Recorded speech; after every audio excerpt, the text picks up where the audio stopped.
Então, nós estamos aqui na página 34 da apostila e nas nossas Bíblias, Romanos 6. Já fizemos a primeira parte até versículos, incluindo o versículo 7. Agora nós estamos nos versículos 8 a 23. E antes de fazer a leitura, vamos só revisar rapidinho o que está acontecendo. Boa noite para vocês. Em capítulos 1 a 5, capítulos 1 a 5, Deus mostrou para nós o que é a justificação.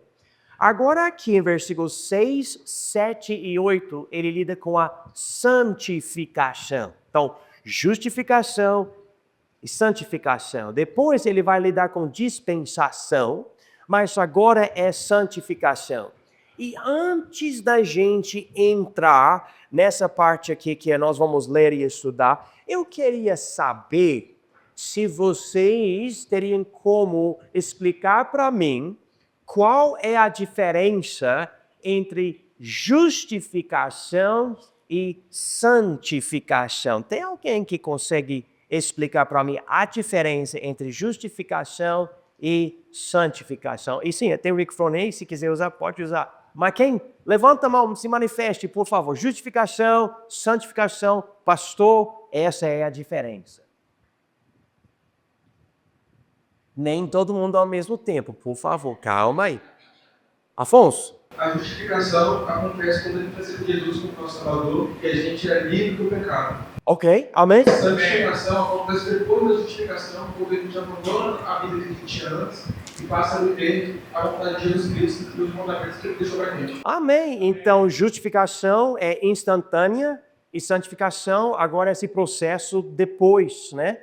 E aqui, então, ele já lidou com a justificação, capítulos 1 a 5. Agora, capítulos 6 a 8, ele fala, agora que você é justificado do pecado, agora que você não é mais condenado, como é que é essa vida cristã? E a palavra-chave é santificação. Ele nos santifica pelo Espírito Santo de Deus. E nós estamos em capítulo 6, onde ele começou a mostrar que agora que você é salvo, você morreu com Cristo para o pecado e agora você vive para Deus, certo? Então aquele homem velho condenado pelo pecado, ele morreu, ele não existe mais. Jesus morreu por você, então você morreu com ele, já era esse problema. Agora você é uma nova criatura. Ele comparou isso com 3 coisas: o batismo, uma semente e a crucificação. Lembra como o batismo, no simbolismo do batismo nas águas, você cruza a água, você vai por baixo como um sepultamento e alguém levanta você. Levanta. Se eu morrer aqui, eu espero ressuscitar rapidinho para continuar a lição. Mas alguém levanta você e você, com o corpo molhado, simboliza uma transformação. Lembra, há um batismo pelo Espírito Santo que acontece na hora de receber Jesus e nas águas é o batismo que simboliza esse batismo pelo Espírito Santo. Ok? Então ele fala sobre semente, a ideia de uma semente, algo morto que não faz nada, não é muito legal, mas você coloca no chão plantando ela e logo o que acontece?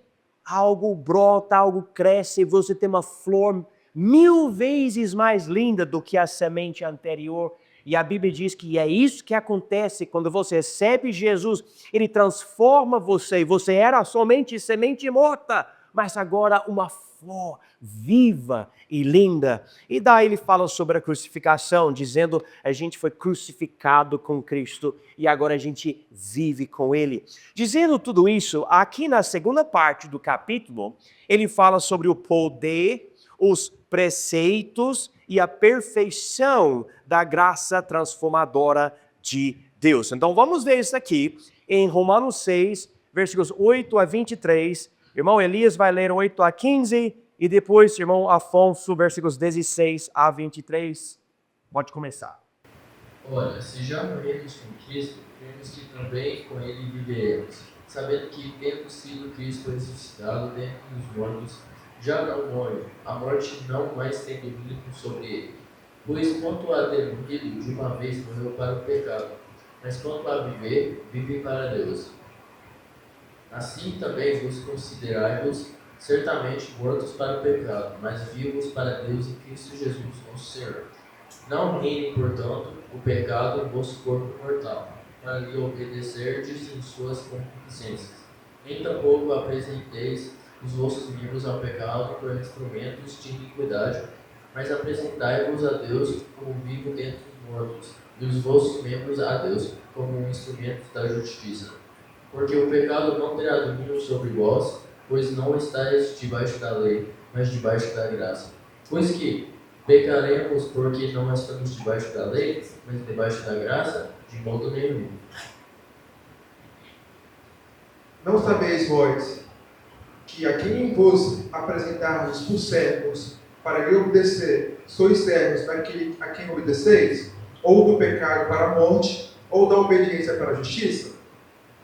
Mas a graça de Deus, tendo sido servos do pecado, obedecestes de coração a forma de doutrina na que fostes entregues. E libertados dos pecados, fostes feitos servos da justiça. Falo como homem pela fraqueza de vossa carne, pois que, assim como apresentardes os vossos membros para servir à imundícia e à maldade, para a maldade, assim agora apresentai vossos membros para servir à justiça, para a santificação. Porque quando eres servos do pecado, estáveis livres da justiça, e que o fruto tinhais, então, das coisas que agora os envergonhais. Por fim, delas é a morte. Mas agora, libertados do pecado e feitos servos de Deus, tende vossos frutos para a santificação e, por fim, a vida eterna. Porque o salário do pecado é a morte, mas o dom gratuito de Deus é a vida eterna, por Jesus Cristo, nosso Senhor. Amém. Boa leitura. Vocês podem abrir suas Bíblias no livro de João, capítulo 8, ou também olhar ali na apostila. Jesus disse o seguinte: todo aquele, em João 8,34, todo aquele que comete pecado é servo do pecado. Vou ler isso de novo. Todo aquele que comete pecado é servo do pecado. E essa palavra servo é a ideia de ser um escravo. Não é legal, né? Todos nós sabemos que existem vícios, mas Jesus está dizendo, no geral, se você peca, é escravidão. Você está sendo dominado pelo pecado. Lembra, em Gênesis capítulo 1, Deus deu o domínio da terra para o homem. Ele não queria que o homem ficasse dominado pelo pecado. Mas, infelizmente, Adão caiu no pecado, a natureza pecaminosa passou dele para nós, e todos nós agora pecamos, todos nós conhecemos essa escravidão. No mesmo livro de João, capítulo 8, versículo 32, ele diz, a verdade vos libertará. E nós sabemos que essa verdade é especificamente a mensagem do Evangelho, essa mensagem tão enfatizada no livro de Romanos. E você acreditando nisso, confiando nesse Evangelho de Jesus Cristo, ele salva você e liberta você para você não ser mais escravo do pecado. Agora, como alguém salvo, justificado, é para você andar sem pecar. É para você andar sem pecar. Só que a gente vê aqui, ainda existe a escolha. Você tem toda a capacidade agora de andar em justiça, se você é salvo. Mas também você tem toda a capacidade de pecar também. Quem já pecou esse ano, levanta a mão. Pecadores, né? Eu também, né? É o que acontece. E ele diz aqui, mas você morreu com Cristo, não é para continuar no pecado. Então vamos reconhecer quem nós somos agora. E essa é a ideia desses versículos. Então vamos para a página 35. E vendo aqui, número 1, o poder da graça transformadora de Deus. Número 2, são os preceitos da graça transformadora de Deus. E número 3, a perfeição da graça transformadora de Deus. Mas vamos chegar aqui em número 1, o poder da graça transformadora de Deus, na página 35. E aqui vocês vão ver, se vocês estão prestando atenção na organização da apostila, tem as letras A, B, C e D. A dá o resumo ou a tese. B dá o apoio, uma base dessa tese. E daí C e D dão as reações, ou como a gente deve viver por causa dessa verdade. Então, vamos chegar aqui. Letra A, resumo ou tese, o resultado lógico da nossa morte com Cristo. Versículo 8, o que a gente acabou de ler, diz: se já morremos com Cristo, cremos que também com Ele viveremos. Quem aqui, você já recebeu Jesus como seu Salvador e você sabe que já recebeu Ele? Levanta a mão, levanta a mão. Tendo recebido Jesus, naquele momento, não presta atenção, não é um processo. Por exemplo, quando você nasceu da sua mãe, não era algo tipo de 3 semanas ou 1 ano. Você está aqui, ó, nasceu, nascimento. Quando você nasce a segunda vez, é a mesma coisa. Você está aqui nesse mundo, instantâneo. O Espírito Santo batiza você. Você é diferente. Quando isso aconteceu, você morreu para o pecado. Você não existe mais como aquele pecador antigo. Ele fala, agora é para você crer que você viverá com Ele. Então ele diz aqui, eu já morri com Ele. Se já morremos com Cristo, cremos que também com Ele viveremos. Agora vamos ver a base disso, ou o apoio disso, em versículos 9 e 10. Sabendo que, tendo sido Cristo ressuscitado dentre os mortos, já não morre. A morte não mais tem domínio sobre ele, pois quanto a ter morrido de uma vez, morreu para o pecado, mas quanto a viver, vive para Deus. Jesus morreu uma vez. Você recebeu Jesus, então você morreu uma vez. Sabe uma coisa? Você não vai um dia morrer fisicamente para poder possuir a vida eterna lá na eternidade. Segundo as Escrituras, você já tem a vida eterna nesse momento em Jesus Cristo. Você já tem. Vida eterna não é somente quantidade de tempo, é qualidade. Algo aconteceu em você. Você não é a mesma pessoa.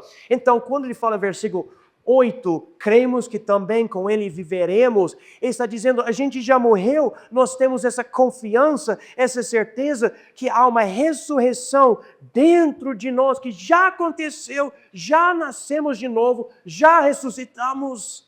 Então, como Jesus não vai morrer de novo, eu não vou poder morrer e voltar para aquele homem velho que já morreu e já era, não existe mais.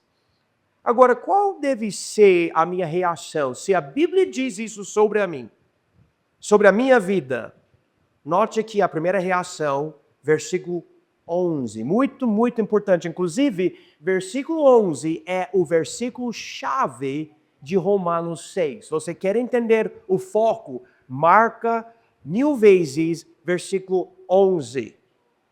Diz aqui, assim também vós considerai-vos certamente mortos para o pecado, mas vivos para Deus em Cristo Jesus, nosso Senhor. Pega uma caneta aí, irmãos, E coloca na sua Bíblia ou no apostila esse versículo, uma linha embaixo das palavras considerai-vos. Considerai-vos. O problema que muito crente tem é que ele não se considera morto para o pecado. Esse é o mandamento de Deus aqui. Você já morreu com ele, então você deve se considerar morto mesmo. Você não precisa continuar no pecado. Você não precisa continuar nos vícios. Você não tem que continuar a ser um escravo. Não é necessário. Você morreu com Jesus Cristo. Você não está mais no pecado, não precisa. Você não vai ser condenado. Você morreu. E ele continua com essa palavra considerai-vos. Vocês lembram quando eu ensinei vocês sobre a parte gramática chamada elipse? Elipse é quando uma repetição de uma ideia sem estar escrita. Você pode ler versículo 11 assim.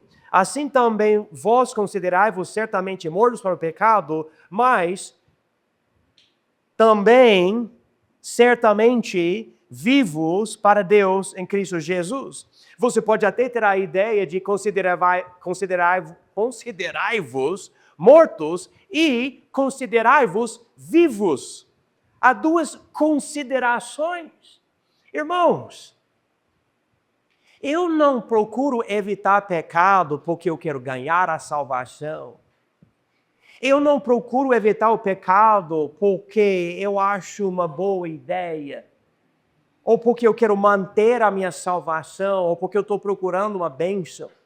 Irmãos, eu quero evitar o pecado porque eu sou vivo em Cristo. Algo aconteceu em mim. O Espírito Santo me deu uma nova vida. Então ele está com esse desejo tão forte no coração. Ele fala, considerai-vos certamente mortos para o pecado, mas vivos para Deus em Cristo Jesus, nosso Senhor. E isso leva para a segunda reação, ou veredito aqui. Note versículo 2. Ele diz, não reine, portanto, o pecado em vosso corpo mortal, para lhe obedecerdes em suas concupiscências. O primeiro mandamento, considerai-vos. Segundo mandamento, não reine. Né? Reinar é a ideia de dominar, de controlar. E agora, pelo poder que Deus me deu na ressurreição de Jesus, eu estou vivo com Ele, o pecado não precisa reinar na minha vida. Eu tenho poder que eu não tinha anteriormente. Então ele diz aqui, não reine, portanto, o pecado em vosso corpo mortal, para lhe obedecerdes em suas concupiscências. Alguém me diga, qual o significado da palavra concupiscências? Desejos pecaminosos. Segundo o grego, a língua original do Novo Testamento, concupiscências quer dizer somente desejos. Mas se eu não me engano, toda vez que você encontra a palavra concupiscências na Bíblia, quer dizer desejos pecaminosos. E todos nós temos esses desejos ainda até hoje. Eu não quero pecar, não, eu sou transformado pela graça de Deus. Mas há certos pecados que têm um prazer que eu gosto. E naquilo existe a possibilidade de eu entregar a minha vida para o domínio daquele prazer, daquele erro. Né? Por exemplo, você está dirigindo o seu carro e alguém, passa em frente de você bem perto. Há um certo prazer em fazer algumas coisas não tão cristãs, né? E chega aquele negócio, mas se você errar e você é salvo e sabe que isso é pecado, depois de fazer, o Espírito Santo mexe com você, sua consciência fica pesada e você, não é para eu fazer isso. Eu estou morto para o pecado. Eu deixei o pecado reinar na minha vida. E pode ser um momento. Mas não é para o crente viver assim. Ele fala, não, você foi transformado. Note que, versículo 13.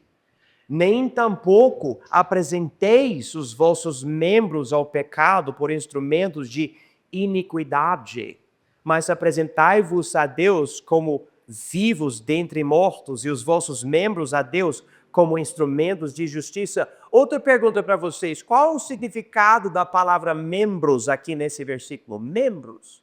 Membros. Alguém sabe? Vou ler o versículo de novo, presta atenção.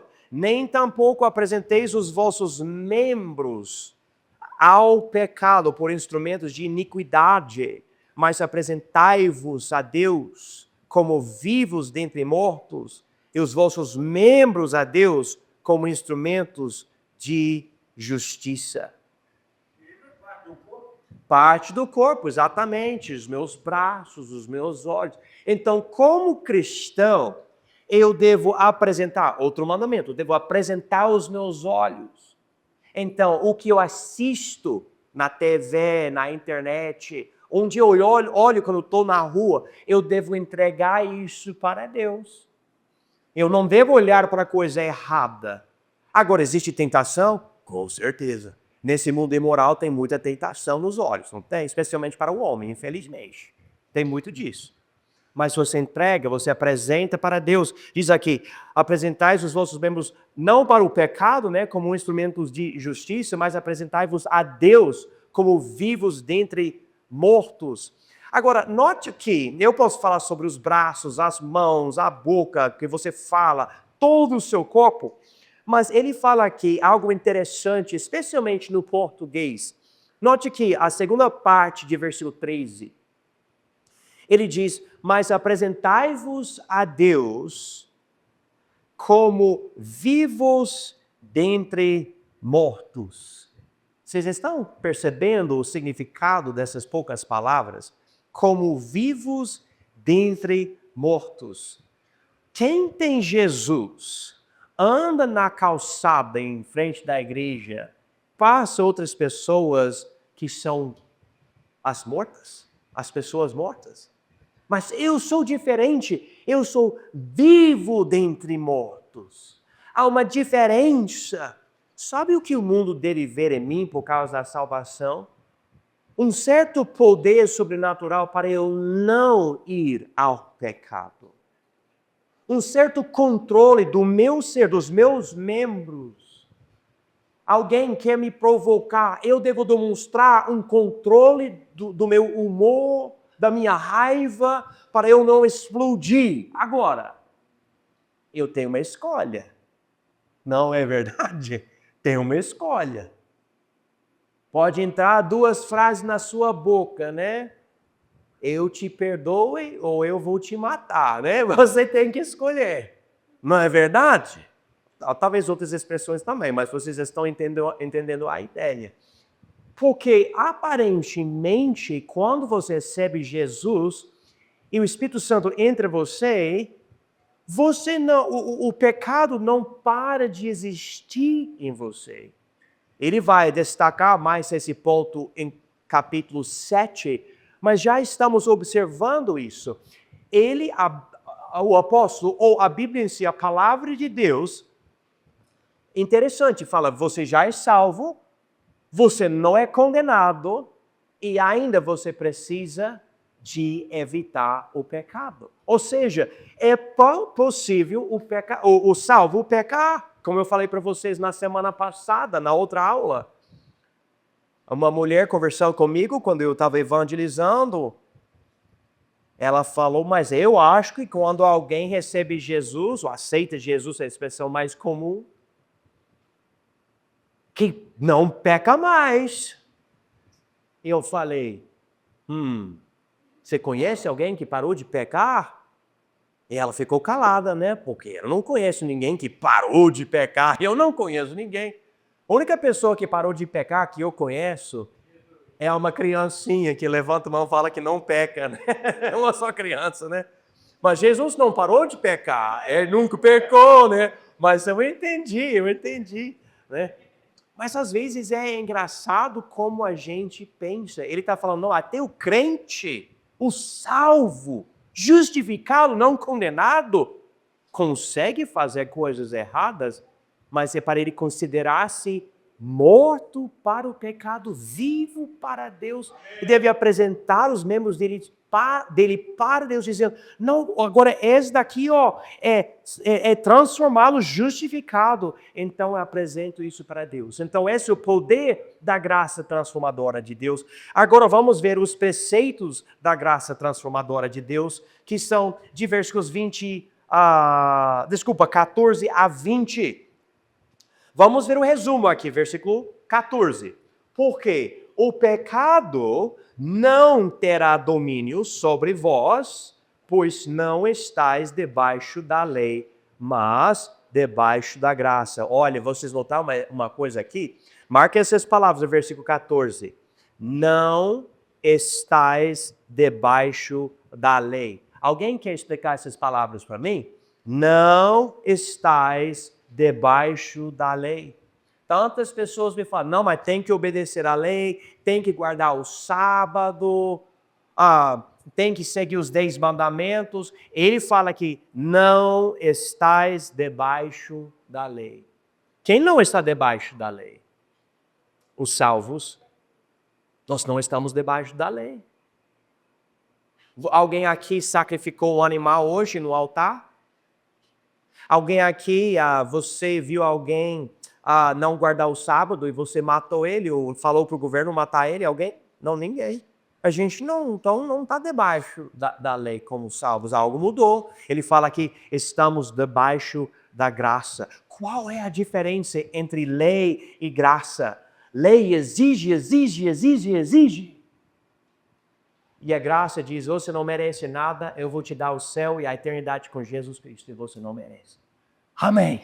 Amém. É isso mesmo. Eu estou como salvo debaixo da graça. Esse é o resumo. Então, o pecado não terá domínio sobre mim. O pecado nunca mais vai poder falar, você é condenado, você vai morrer, você vai para o inferno. Nunca. Eu não estou debaixo da lei, então o pecado perdeu todo o reino sobre mim, todo o domínio. Agora vem uma dúvida. Note aqui, letra B, versículo 15. Página 36. Pois que pecaremos, porque não estamos debaixo da lei, mas debaixo da graça, de modo nenhum. Agora, Paulo dá essa dúvida aqui, porque ele ouvia o que nós muitas vezes ouvimos quando nós evangelizamos. Nós falamos, você pode receber Jesus pela fé, por meio da fé, e instantaneamente você é salvo e a graça de Deus perdoa todos os seus pecados do passado, presente e futuro, e é impossível, pela graça de Deus, impossível, ser condenado de novo. Você é salvo para sempre, você tem vida eterna. E a pessoa fala, não, você está falando assim, então as pessoas vão continuar a pecar, vamos cometer adultério, vamos usar drogas, vamos beber. Mas eu acho legal, se alguém argumenta dessa forma para mim, e eu vejo que as pessoas argumentavam contra Paulo do mesmo jeito, eu estou feliz que eu estou com Paulo nisso. Que ele falou o que ele falou e as pessoas brigavam com ele. As pessoas falaram, pecaremos porque não estamos debaixo da lei, mas debaixo da graça, né? Devemos cometer adultério, fazer coisas erradas. E qual é a palavra dele, a resposta dele? Ele fala, de modo nenhum. Novamente, porque eu sei que eu não vou para o inferno, mas eu estou vivo para Deus. Eu sou transformado. Algo aconteceu em mim. Eu sou diferente. Tem pessoas que pervertem essa verdade. Se eu puder mostrar algumas coisas para vocês. Primeiramente, se vocês puderem ir para 2 passagens, o livro de Tito primeiro e depois o livro de Judas. Vamos para Tito, capítulo 2. Eu não quero passar muito tempo aqui, mas é muito importante entender isso. Tito, capítulo 2, fala sobre essa graça salvadora. E só para deixar bem claro, a graça de Deus diz que você não tem que fazer absolutamente nada para ser salvo. Nada. E você não tem que fazer absolutamente nada para manter a sua salvação. Nada. Na hora que você precisar fazer algo, não é mais graça. Não é mais graça. A Bíblia aqui chama essa graça a graça salvadora de Deus. Ok? Vocês estão comigo? Tito, capítulo 2. Vamos ver o efeito dessa graça na santificação do salvo. Tito 2, versículo 11. Porque a graça salvadora de Deus se há manifestado a todos os homens, ensinando-nos que, olha aqui, renunciando à impiedade e às concupiscências mundanas, vivamos neste presente século sóbria e justa e piamente, aguardando a bem-aventurada esperança e o aparecimento da glória do grande Deus e nosso Salvador, Jesus Cristo, o qual se deu a si mesmo por nós para nos remir de toda a iniquidade e purificar para si um povo seu especial, zeloso de boas obras.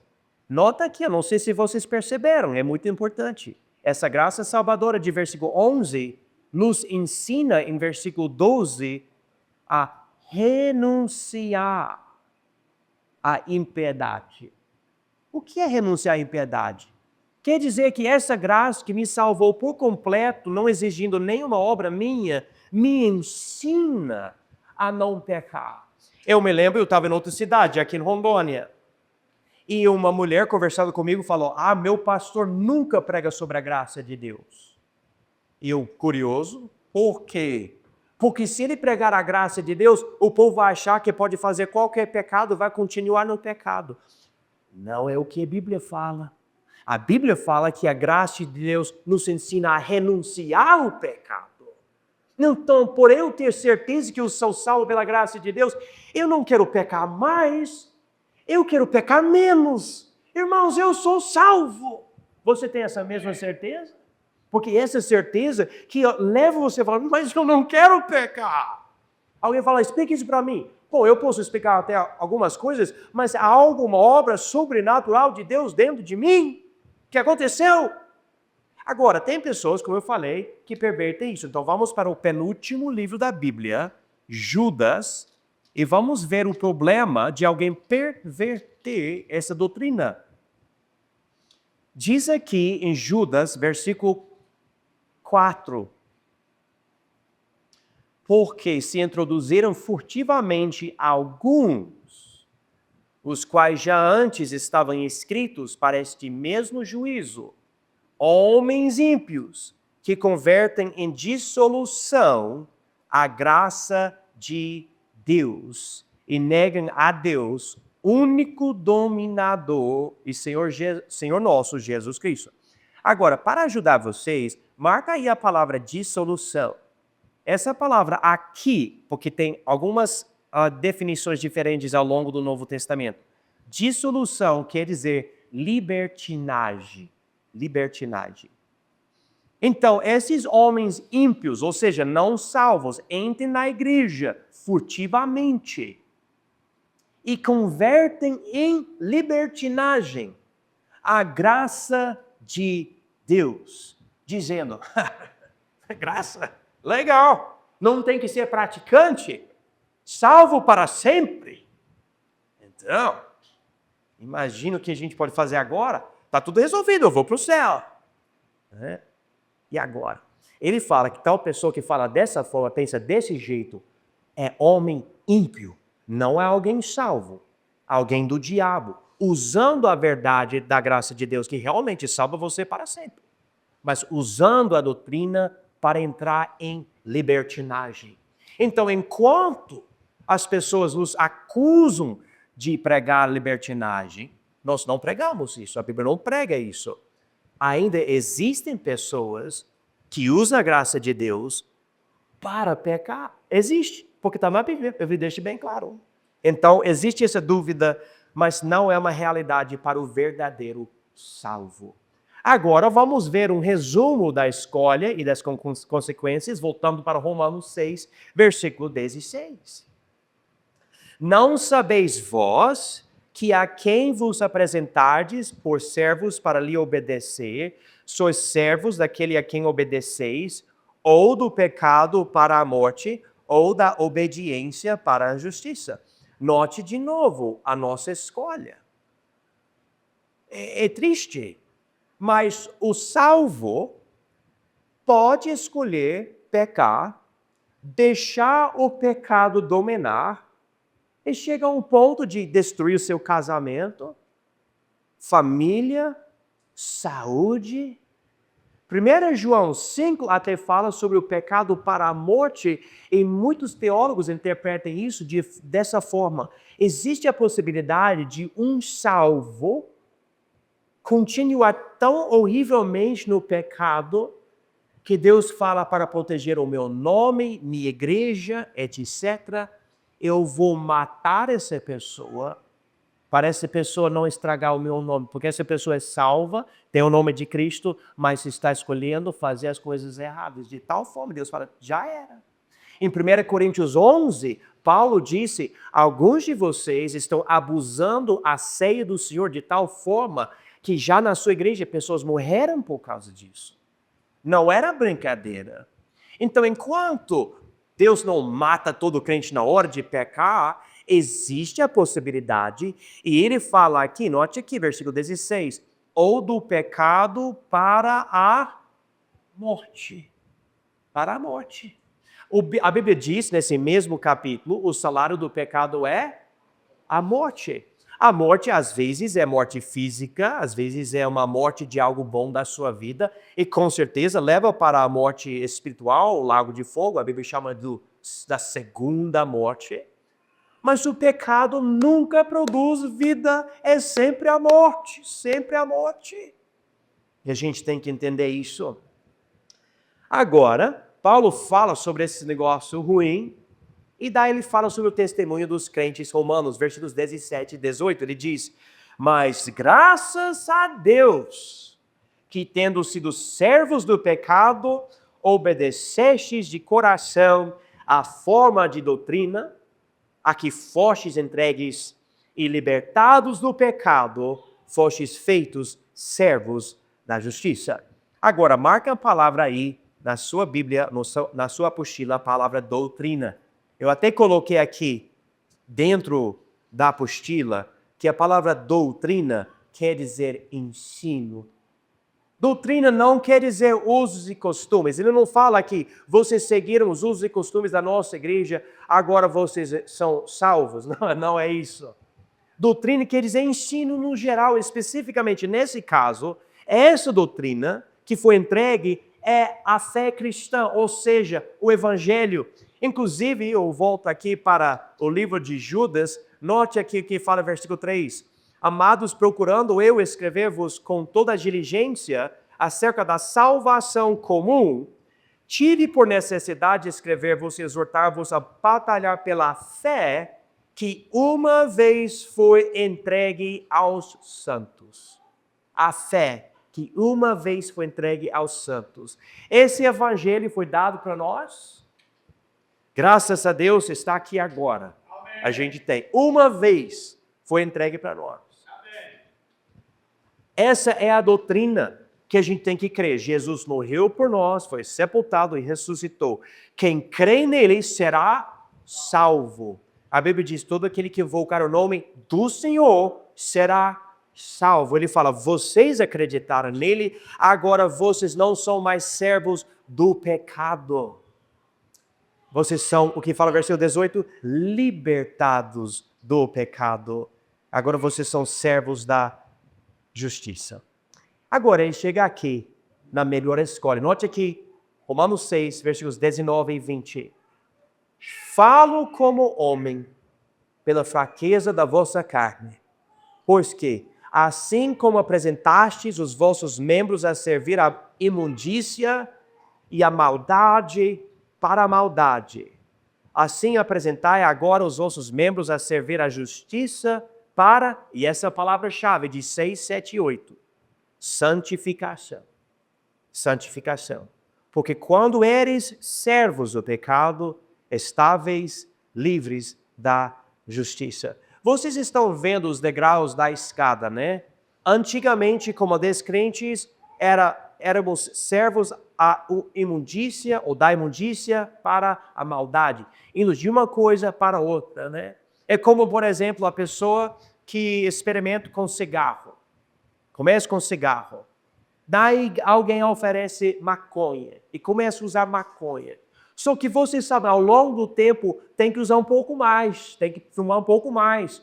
E daí não dá o mesmo efeito, então a pessoa vai atrás de, sei lá, cocaína ou outra droga. É que coisa vai pior. E se não parar, vai chegar a usar uma coisa tão horrível. E como já aconteceu, infelizmente, com muitos, vai usar algo que vai matar.